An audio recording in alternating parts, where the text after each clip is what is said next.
We've all heard that we're supposed to be good sportsmen, but what if we're not quite there yet? Today we talk to a top competitive Warhammer player to find out if there are steps that we can take as individuals to be good to the people across the table from us. Stay tuned. Let's see if there's any hope for me, as I can be quite salty sometimes. My name is Tanya, otherwise known as the War Mistress. I've painted some minis, I've played some games, and I'm on a mission to be nice and roll dice. We're here for episode 2 of Be Nice and Roll Dice, and I am here today with my 40K coach, Alex Macdougall. Thanks for coming on today, Alex. Of course. Glad to be here. So let's start off with a pretty easy question. Who the heck is Alex Macdougall? Sort of introduce yourself to the people who are watching. I am Alex, and I am a coach with theartofwar40k.com, which is a great group of guys that all coach 40k. We've been doing it for about a year now, and I think everyone in it's really been enjoying it. Excellent. And you are a competitive Warhammer player. So what exactly does that mean? Well, it can mean as much as I want it to mean, I guess. I come on, get out of here. I started playing competitively probably a decade ago, and I mean just going to tournaments mostly. That's where you get that competitive itch scratched. But for me, it's all been about self improvement. I enjoy getting better at the game. I've always been a pretty competitive person, but a long time ago, I figured out that if you always see the competition as against the other person, you start to become unbearable to play against. So that competition has to be against yourself, and it works really well in a single player game where it can be very like easily. You can really watch how you can improve. Like on a team game, you might not know. You're like, oh, maybe I'm getting better. Maybe I'm being carried by my excellent team. But in Warhammer, you know that the problems are your own. So I always did it where it was my improvement was the most important thing. All right, so that sort of segues nicely into our topic, which is why is sportsmanship important in wargaming? So you talked a little bit about being unbearable to play with, so we all know that sportsmanship is not being unbearable to play with. But what does a good sportsman look like? I think a good sportsman is somebody who is paying attention to their opponent and seeing what the needs are of the people around them. I think a lot of people just think, oh, just be nice or be don't cheat. I guess some people might go as like limited as that, but I think it's really like a very social thing. Being able to make the game enjoyable for your opponent, like you're invested in your opponent's enjoyment of the game, and a lot of times that'll come down to like a pre-game conversation. It's important to talk about like what the two players are trying to get out of the game.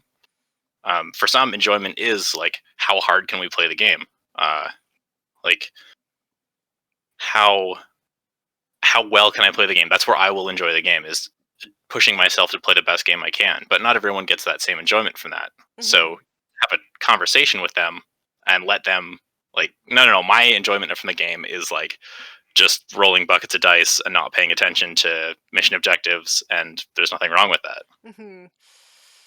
I think that my personal enjoyment is somewhere in the middle. Like, Mhm. I like to see like my painted stuff on the table, but I like to see that I have a chance to win, and I like to be matched up with somebody who is like sort of closer to my level, so that I can see if I am improving or not. Um, Mhm.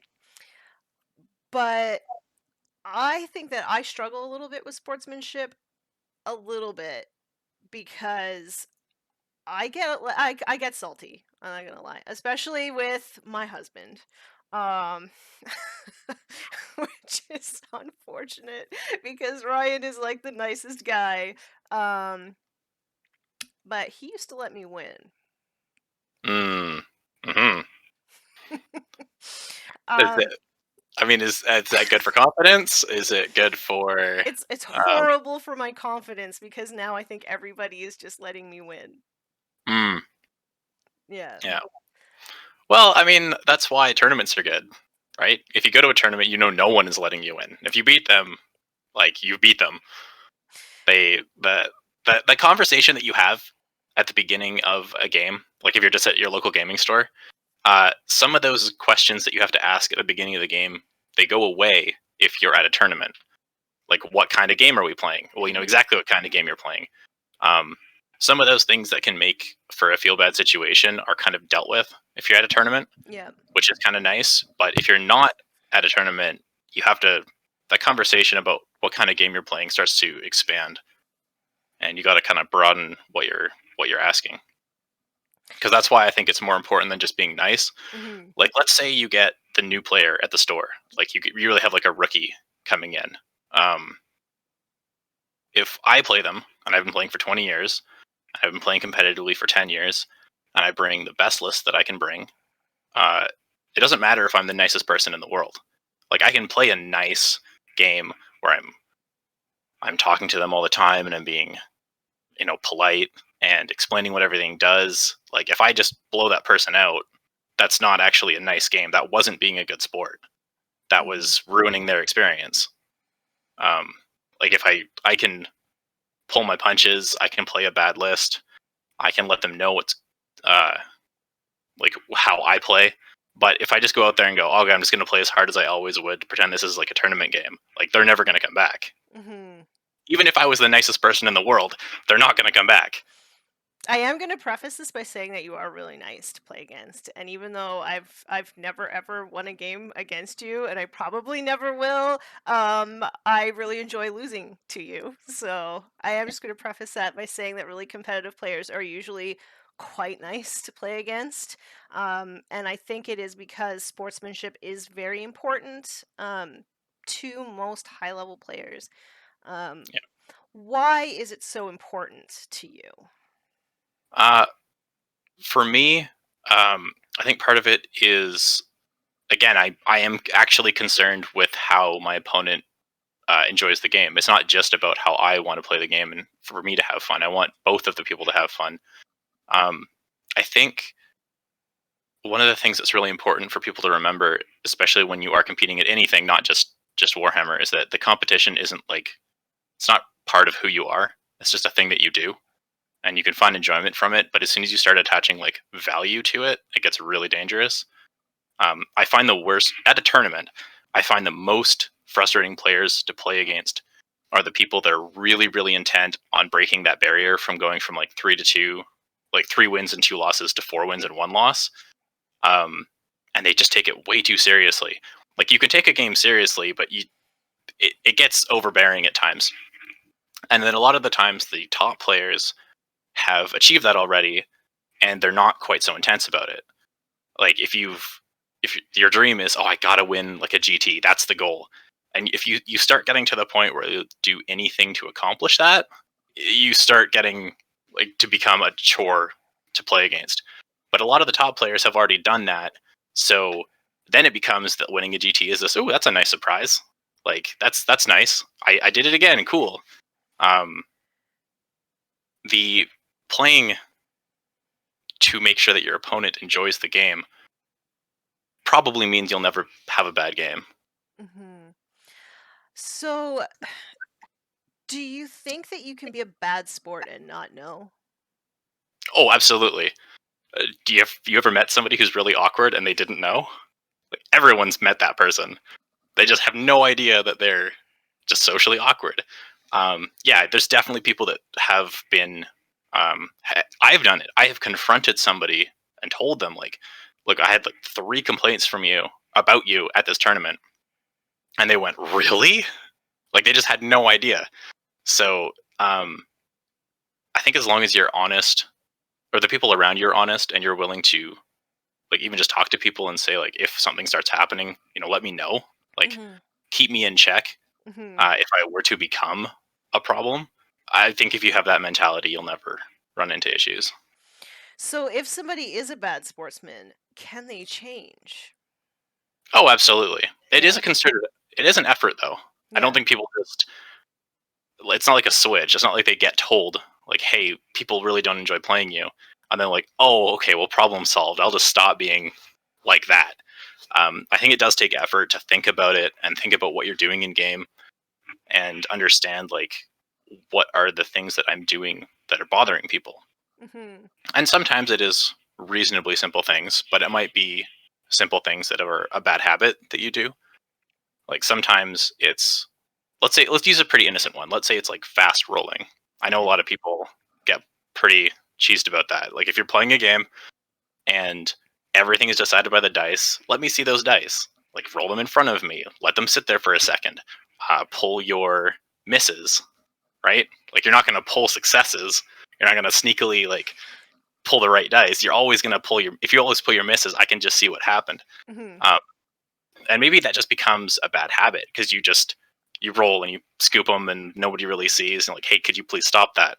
If that happens a couple times in a game, it just feels really bad, and that trust is lost. Mm-hmm. So that's a thing that is a habit that you have to get rid of. I feel like a really good way to break that habit is if you're rolling a bucket of dice, just before you scoop them up, you'd be like, "Does that look okay to you, to your opponent?" Just get Yeah, them to let them double see. check, and then you continue on with your wounds or whatever you're going to do. Um, Mhm. when I was playing guard, which I'm not playing guard anymore, but when I was playing guard and I had to roll like a bucket of dice for like las gun shots with first rank fire, second rank fire, I almost always would pull out the misses and then just like ask my opponent just quickly like, does that look okay? And I never really had any problems with that personally, but maybe that's a tip. Maybe that might help somebody who's having issues with Yep. this particular problem. Yeah, I just used like a really obvious one that people would not like. Hmm. Um, I don't think that's one that happens very often. I think that's honestly, I think that's a cool one that has kind of become ingrained into how people play Warhammer. That like you're rolling your dice for your opponent. You're rolling it for their sake. Yeah. Uh, Warhammer isn't a game of hidden knowledge. Like you don't get to hide your warlord trait or hide your psychic spells. Well, that's information too. So let's let your opponent see the information in front of them. Hmm. Um, are there any other sort of like bad habits that maybe people wouldn't consider to be bad sportsmanship that you can think of though? Uh, Like maybe blaming the dice, perhaps? oh, to an excessive amount, yeah. Hmm. I think if you just keep saying like, "Oh, it was the dice," it was the dice. If you do that enough, I think people will start to feel like you're cheating them out of their win. Like, let's say that they beat you, and you're like, "Oh, it was all the dice." Look, no, let them know that you also think they played a good game. Like the dice were a part of it, Hmm. but if you oh, it was all my bad saves, I couldn't hit anything. Eventually, your opponent's going to go like, "All right, well, at some point here, I outplayed you, Hmm. and you're completely taking that away from me." Hmm. I had that at LVO. Um, and I didn't respond. I didn't say anything, but the guy said it, and he was a top player. And this was my first year playing the ITC, so no one had any idea who I was. And I beat him by like 3 points. It was a really close game. And he literally said this, "Oh, you only won because I made these mistakes." And I went, "That is a horrible attitude." And also, that's just saying I made less mistakes than you, and that's why I won. That's you, literally how you win the game. yes, you made mistakes, and I did not. So don't be a jerk and take this away from me. Um, Alternatively, I've had an issue with people doing something very odd that makes me feel really bad as a developing player. So I've had people just bait me, like table me in turn 3. I've had this happen twice with 2 different people, and then turn around and trash talk their own list. Hmm. I don't know if you've ever experienced this because you're a fairly competent player, so it really wouldn't matter. But like tabling somebody in turn 3 and then saying how bad your list is. Um, Let me guess. Both of these players were Marine players. yeah, actually. Yeah, yeah. Yeah, My list is so bad. I have all the rules that no one else gets. I just don't know how I win. yeah. Yeah, absolutely. I mean, you got to be gracious when you win too. like if you have enough understanding of just like the social protocols, like yeah, if you've won, or especially heavily, like don't push the issue. Like, and sometimes, okay, let's say again, let's try and look at this in light of someone just not getting it, but they're not trying to be mean. Sometimes I think that might be misspoken in the sense of, oh, you know what? Like, yeah, I realize that, this was kind of a landslide, but I still think I can improve on this list. Like, even though I won, this game showed me the faults in the list I've put together. But you don't just say, like, oh, this list is crap. Because, yeah, it makes the other person like, oh, your list is trash and you still beat me. Okay, thank you for rubbing that in. Yeah. I think that some of like those sort of sideline comments can actually be more damaging than people maybe first Yeah, maybe think. you got to be careful how you say, and hopefully the person isn't trying to be rude about it. But you do have to be aware about that, like how you describe the game afterwards, how you even if you describe that person's list, like okay, I'll go to a tournament and I'll play against somebody and their list is bad. It's just bad. But if you've just had a conversation with that person and they say, "This is my first time at a tournament," okay, yeah, then that makes sense that your list is not that good. Like, welcome to the tournament scene. There's going to be a huge growth period for you. I'm not going to turn around and go and talk to my friends, but like, guys, this list was so bad. I'm going to say, yeah, he's a really new player, and we had a really fun game, and yeah, his list could use some tuning. Like, those are just facts. Those aren't my opinions on a new player. Like, that's extremely rude. I can't even imagine doing that. Yeah, and I mean, I don't know. Like, it was really hard for me in the moment to like take a step back and think, oh, maybe they're just talking about their list and maybe it has nothing to do with me. Like in that moment, and this is where my saltiness comes in. Like in that moment, I like that's when I get salty. Is like when these comments come through and I'm not able to like separate myself from them. Do you have any advice for me in those moments? Because I do tend to overreact. Implode a bit. Yeah, probably it's best to just either walk away from the situation. I mean, it's like anything where you just like, okay, I gotta, I'll just pack my models up and let that comment lie. Sometimes it's a lack of awareness. You might be playing somebody who's newer to the game, and okay, so in this instance, it was Marines. That person might not realize just the skew between what their army can do and what your army can do. So they're thinking like, oh, there's some flaws with his list, and they have no idea that they have like a massive leg up on you. Like if you were playing eighth edition Necrons and you were playing into Iron Hands, and the Iron Hands, if that person is brand new and they just happen like a lot of players, they're just like, yeah, I love Marines, I want to play Marines, they're the coolest. Yeah, you might get completely rolled, and then think like, oh, this just it just didn't do what I wanted it to do. And that might be an accurate thing for the Iron Hands player. It might not perform the way they want it to perform, but they just don't know because they're new that the Necron player is like got a quarter of the amount of rules that this Iron Hands player has. Oh, I also love right now that this is two players who play on hard mode right now talking to each other. For people who don't know, like, what are the factions that you play? I play Tyranids and Genestealer Cult. And Genestealer Cult is generally considered to be the worst army in the game right now. Really? Because their book doesn't work anymore.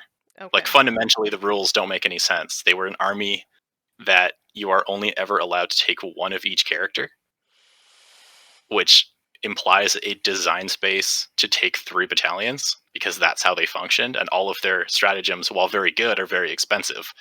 And the game has reversed where they punish you for taking detachments. Yeah. So the rules of their codex are punished twice by the rules of 9th edition. It's bad news. But I mean, Guard is kind of punished in 9th edition too for just existing. Because we just bleed secondaries. So, Yep. Yeah, it's tanks or tons of troops, both of which can be capitalized on, and lots of little characters. How many games have you played where you've had like 7 characters and they're all like made out of tinfoil? Oh yeah, like I'll have maybe one left at the end of the game. Yep. It's usually an Astropath. Or Yeah, who's hiding in the back corner. Nobody cares. It used to be the artillery guy who gave like what is he, the Master of Ordnance? Yeah, because he's way at the back and like nobody cares, right? Yep. But yeah, so we play on hard mode, and I feel really bad because a lot of people in our like local area, if people don't know, we actually live in the same town, so it's if COVID wasn't here, maybe we would be in the same room discussing this. But Yep. there are people in like our local group who are like, "Oh, I've never played against Astra Militarum before," and I feel like, well, with all of like the sort of bad comments, playing on hard mode, and my saltiness, the likelihood of them ever playing against Astra Militarum is very low now. Yeah. So do you think I should go back to Astra Militarum? I think you've been on the Orc hype train for a while now. I am. If you're, it's best to play what you're excited about, Mhm. and that'll also help with like getting tilted. Like if you're just having fun and playing the models you want to play with, it doesn't feel so bad, especially since you're running that ridiculous list, which is the 3 kill tanks. Like even if you lose, I can't imagine having too bad of a time playing triple kill tank. That sounds like a good time. I know, and I'm just such a treadhead. Like I gotta have tanks on the battlefield, right? Yeah. Yeah. Yeah, I think that's a good thing for sportsmanship as well. Coming to the game with like just a good mental state yourself, like being in a good mood. I've had some fairly miserable tournaments that have just literally been because I've been exhausted. I don't drink, I don't party, but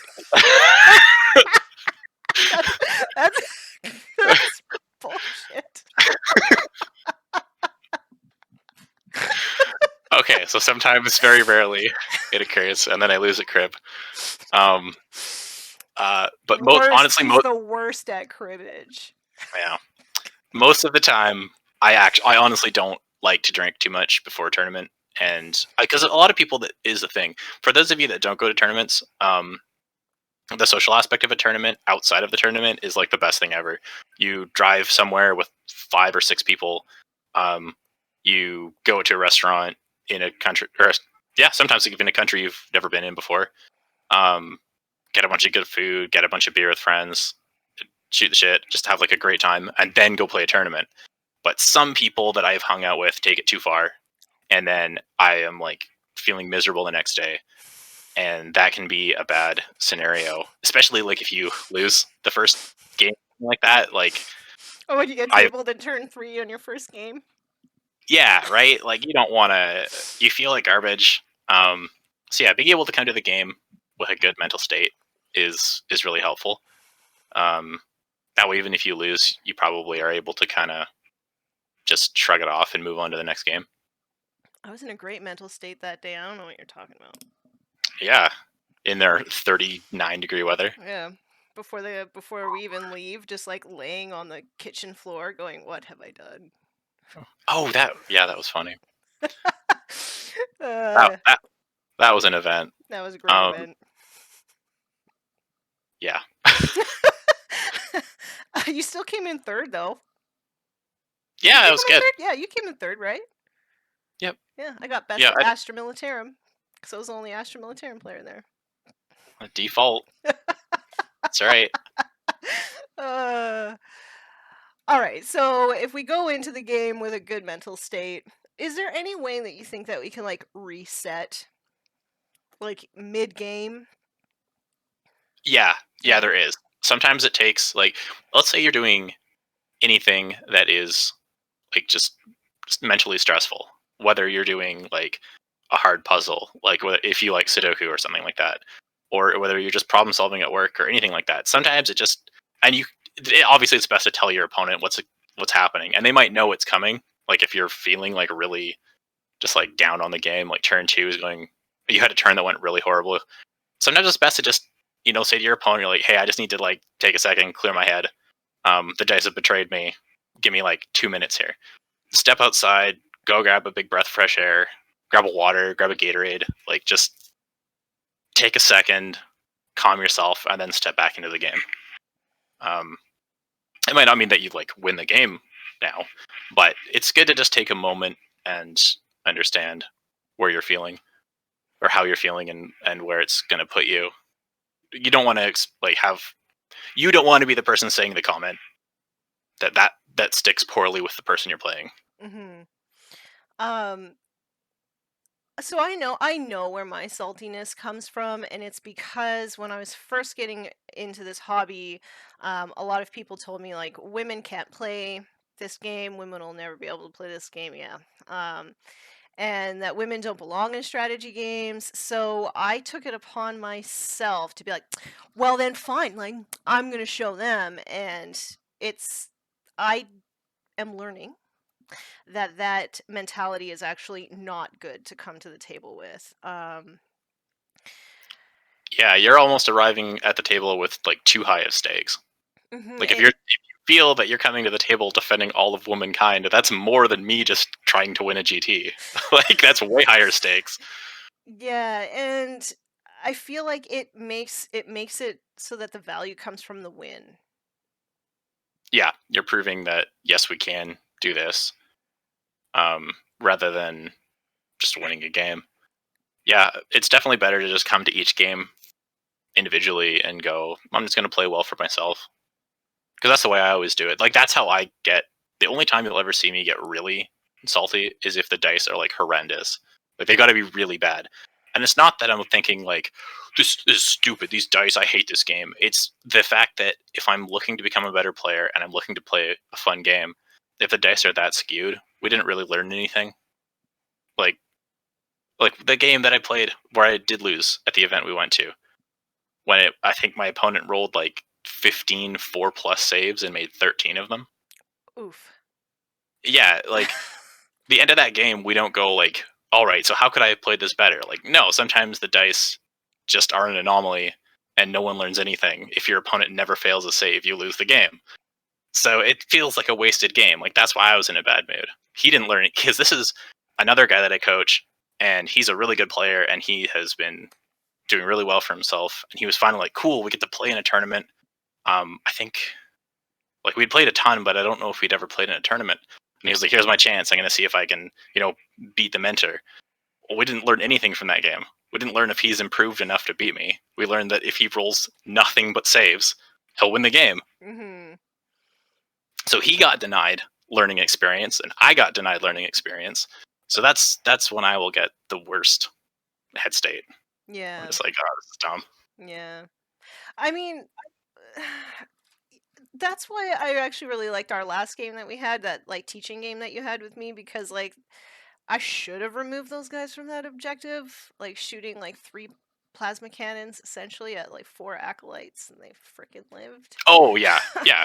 But it was really good for that afterwards, for you to like be like, okay, first off, they lived and they shouldn't have, but you walked through if they would have died like they should have, right? So we did actually sort of learn something there, but I could see how if you didn't have that experience, it would be really, really frustrating. Mm-hmm.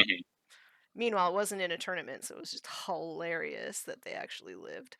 Yeah, the practice games, like people, if you're actively trying to practice to get better, like really improve, not just like I feel that I will get better at the game if I play a lot. Like if you actually try and make each practice like a practice game with some intention behind how you're practicing, there's definitely a lot of things that you can do to increase that. You remove the really weird things. Like let's say you have like a 3-inch charge and you fail it, like you roll snake eyes. Mm-hmm. Like that's not a good practice game. That like just like, I've done that in practice games. It's just like no, you made that charge. Let's continue with the game like it would be a normal game, because that's Mm-hmm. going to happen a vast majority of the time. You roll double ones on your Perils of the Warp or on your psychic test like twice. Like you use the command points and it happens again, and your commander dies in your lines. That's so far out of the normal. That's not a good practice game. Mm-hmm. You just be like, no, okay, you did spend the CP, but yes, you got the spell off and you didn't Perils, and let's continue with the game like that. If really weird stuff happens, we've restarted the game at the end of turn 1. Like the game has gotten too weird, it's too out of the normal. no one learns anything from this. Let's restart, and we'll redo the deployment phase. Do you think that playing these kinds of practice games could actually help somebody like me who does have a bit of like a salty attitude sometimes? Oh, if the game is going really poorly, and just restart? No, just like talking it out a little bit better. Like after Yeah. the game. Yeah, or go turn by turn and talk about each thing in the game, in each kind of key thing that happened. Yeah. Because that'll also give you some perspective, I think. If you are starting to get like this game is going poorly and you're starting to get kind of miffed about the game, you can talk like, okay, well this happened, and we can talk about the things you can have affected and the things you can't. Like you could have affected doing this by moving these guys a little differently. You can't have affected this because you have no control over the dice. Or maybe you could have controlled that by a little bit different target priority, and that would have solved your problem. But yeah, thinking these things through out rationally, you start to understand what you should be getting, tilted by and salty about, and the things you shouldn't. Okay, so I've got one last question for you. Okay. What would you say to people who think that competitive players are horrible for the game of Warhammer? Because you must hear it a lot. Oh, I hear it all the time. Yeah. So my first response is, have you ever been to a tournament yourself? And 90% of the time, the answer is no. So it's very strange to criticize the competitive players having never even dipped your toes into the water. I have found that the worst players I've ever played against, the most annoying to deal with, the most out of sorts from like the way I would expect a player to act, are actually the narrative players. I find that narrative players are the worst because they have house rules and they have how they envision the game should be. And if you don't play to that, that's not okay. Like, well, you just won because you brought the best units. I'm allowed to bring the best units, and so are you. You can't get mad about me. And so that's the conversation that has to happen before every game. And some of that conversation goes away if you're playing at a tournament. At a tournament, how hard are we going to play? What kind of list are you going to bring in? What kind of missions are we going to play? All of those questions are just answered for you if you're at a tournament. But if you're at your local gaming store, if you're at your friend's house, you have to have a conversation about that. And that's definitely part of the sportsmanship thing. Like, what kind of game are we going to play? Okay, I won't bring these 3 units because I know you're not going to be able to handle those. Like, that's way too much. I'm going to leave my eradicators at home. These kind of things. If you're not playing a competitive game, make that known. I find a lot of narrative players will do the whole like, oh well, we're not playing competitive, and then they'll bring like the most rock hard list you've ever seen. Like, okay, so you don't go to tournaments because you don't want to lose, because you're bringing a tournament list. Yeah. But you just are like, you can't handle losing with that tournament list. I do find sometimes people aren't honest in that conversation, though. Right? That's true, and you will learn that over time. Here's another, I think, a really important thing for people to remember. 8th and 9th edition have made Warhammer very popular. If you have a local gaming store that does it, it's super easy to find games and people to play against. If you start running out of people to play against, that's probably your fault. Like if you show up on Tuesday night in our town, Tuesday or Saturday night, and there's like 10 tables going on, but no one wants to play you, you got to look at yourself. Yeah. I feel like our gaming sort of area, not in COVID time, obviously, but I feel like our gaming area is like pretty diverse as well, in that like we do have a pretty like active competitive group, but I feel like there are also like narrative players in there as well, and for the most part they do coexist. Oh yeah. Yep.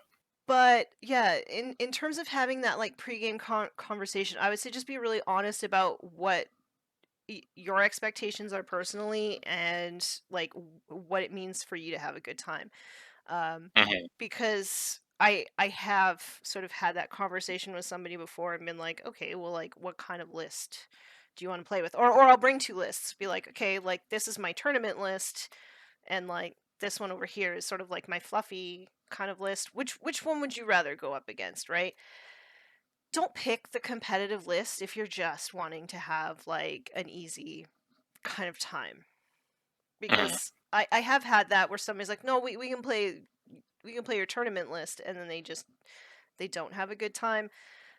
That's not the fault of your opponent at that point. So you have to be really No. honest with yourself about what you expect as well. Yeah. Yeah. Yeah, you have to understand. And again, I mean, I don't want to generalize, but we are dealing with a very niche hobby.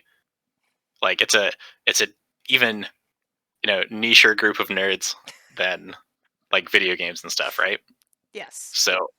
So sometimes if you are the outgoing person, if you are the person who has no issue with social interaction, you just have to be aware, because you will get people that don't know how to respond to these questions, or people that just won't have a good reaction to losing. This might be something that they enjoy. They like Warhammer, but the social side of it might still be challenging. So they want to play the game, but they may not.